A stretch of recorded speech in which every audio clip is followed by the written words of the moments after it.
Hi friend and welcome. Do you ever get stuck in a rut doing the same things on all of your cards?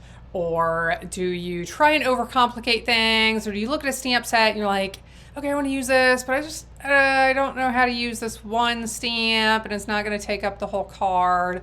Or are you brand new to stamping and you're like, how do I make a card without having 472 products? That doesn't fit into my budget right now. I want to show you some cards today that are going to help with all of these things. What I'm doing, I took one stamp and I made lots of different cards with the one stamp. So I want to give you a lot of ideas for how to use one stamp to make a complete card project. I have some really fun techniques to share with you. These are super simple cards anyone can make. But if you like to make more elaborate cards, you can add a few layers, add some ribbon, add some things, add some die cuts, and you can turn the cards that I'm sharing with you today into some really great, more advanced projects if that's what you're interested in. But I'm excited about the techniques I'm going to share at the end. So hope you'll watch along. We'll chat about life at the end like always, so I hope you'll stick around for that as well. Let's get started. So the stamp I'm using on all of these cards is this lovely leaf stamp right here. Now I found it ironic as I was in the middle of making these cards, like I remembered I bought this stamp set entirely for the greetings. So we'll talk more about those later, but we are going to use this lovely leaf stamp. Now let me share with you, I have quite a few of these already made up and finished. I want to share them with you quickly and then we'll get into those fun techniques and we'll make a few more. So card number one, I took that lovely leaf stamp. I made this beautiful wreath card. This is one of my favorite things to do. And keep in mind, you can do this with flowers, you can do it with balloons, you can do these techniques with other stamps as well. So if you're just thinking leaves, keep in mind, you can do this with lots of other things as well. So a nice wreath card. The basic one stamp, okay?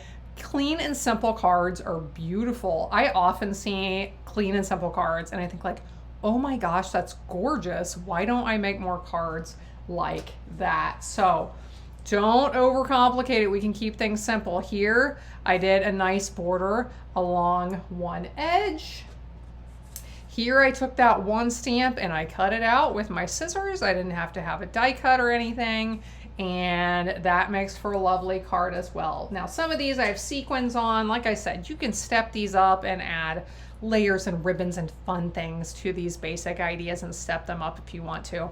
Here, I love to do this. Just take one stamp and cover the whole background with that one stamp. Now for this one, you can see I've turned the leaf all different ways. And when I do cards like this, I always start in the middle and I work my way out. So let's say I do this one, then I do this one, then I do this one, then I do this one. And when you do that way and you work out, you don't get stuck with areas that you're like, oh, well, my stamp doesn't fit in that spot anymore. So start in the center, work your way out with these. Now here is a very similar one, but it creates a different effect, you can see, because I kept the stamp all the same direction. This one is a more uniform pattern with them all at even spacing and facing the same direction. Here I made one where we use that just with a little bit of the stamp showing all around as a nice border. Here I brought them in farther so that we get a lot more coverage on the card. And that brings us to the other ones we are going to finish right now. So I have 5 techniques to share with you. Several of these, at least one of these, I have never shared before. I've actually never done this before. This one right here. So this is my take your pick tool. I talk about this thing all the time. I use it for placing gems. I use a sticky tape for placing gems on my cards. It has a nice piercing tip. I can use this to pick pieces, small pieces out of die cuts. It has several tips. It's got a spatula. We have this extra kit you can get. It is called the Take Your Pick Crafter Tips. It has a perforating blade. It has another pick tool and this handy craft knife. I just cut around the tops of some of these leaves so that I could fold them outward. So I'll show you the one. We'll do this one right down here.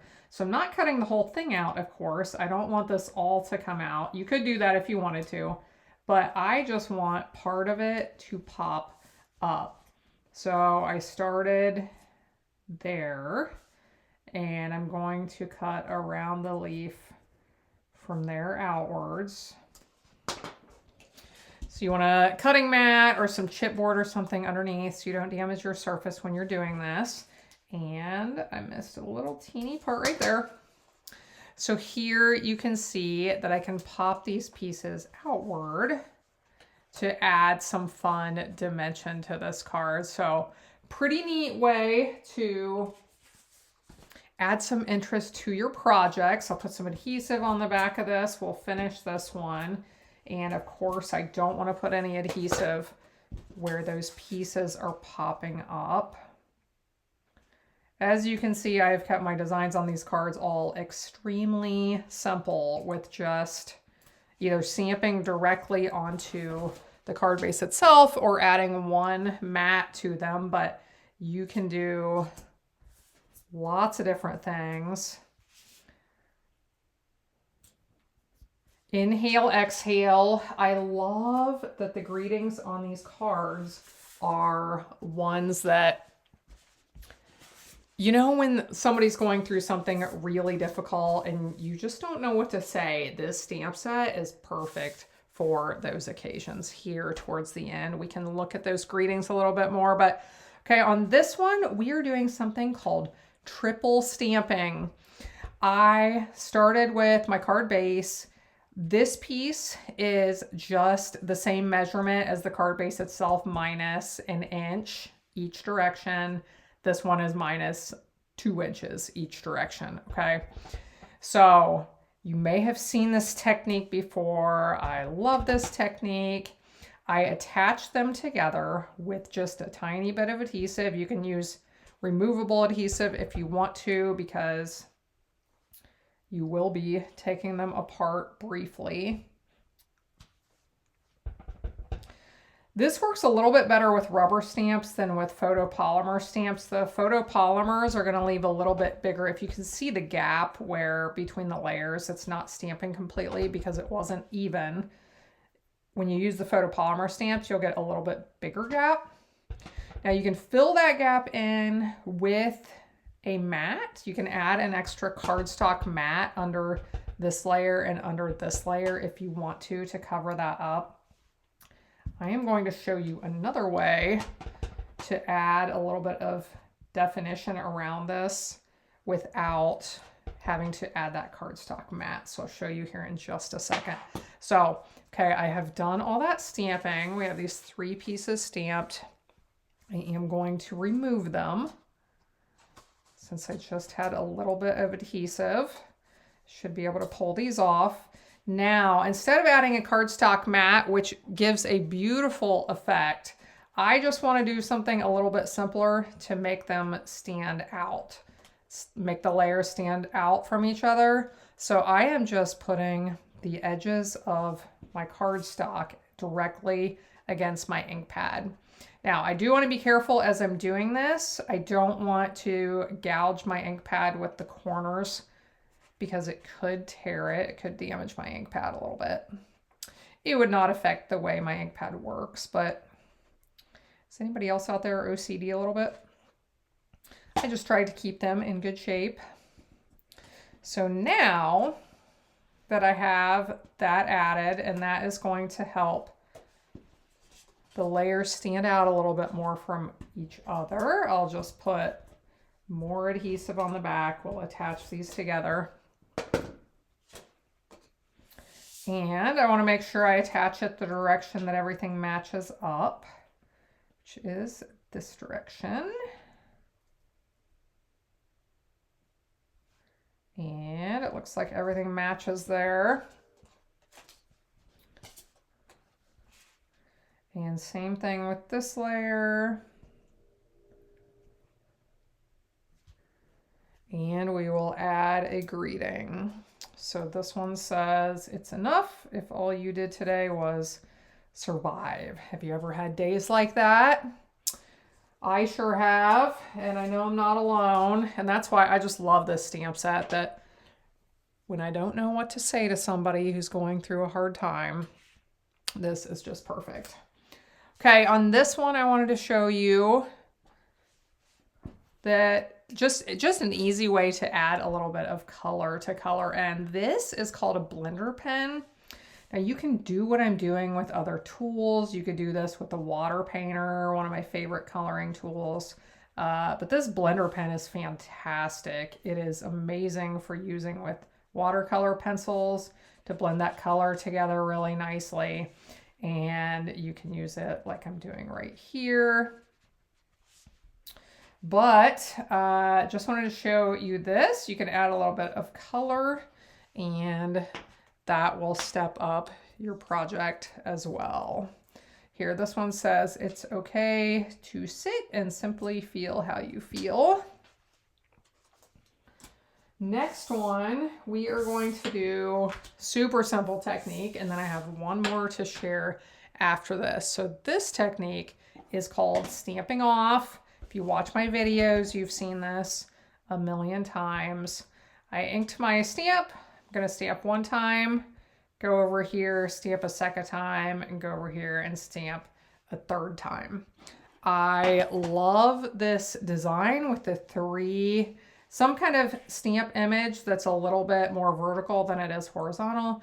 You can do this and add your greeting to it, add some sequins, whatever decoration you want to have, and just a really simple card.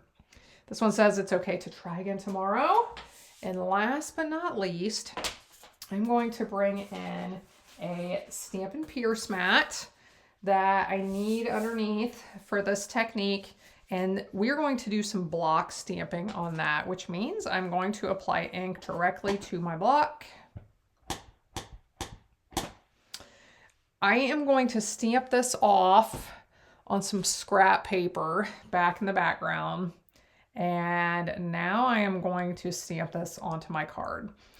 Now the foam underneath is going to help this to apply that ink, even if my surface isn't perfectly smooth.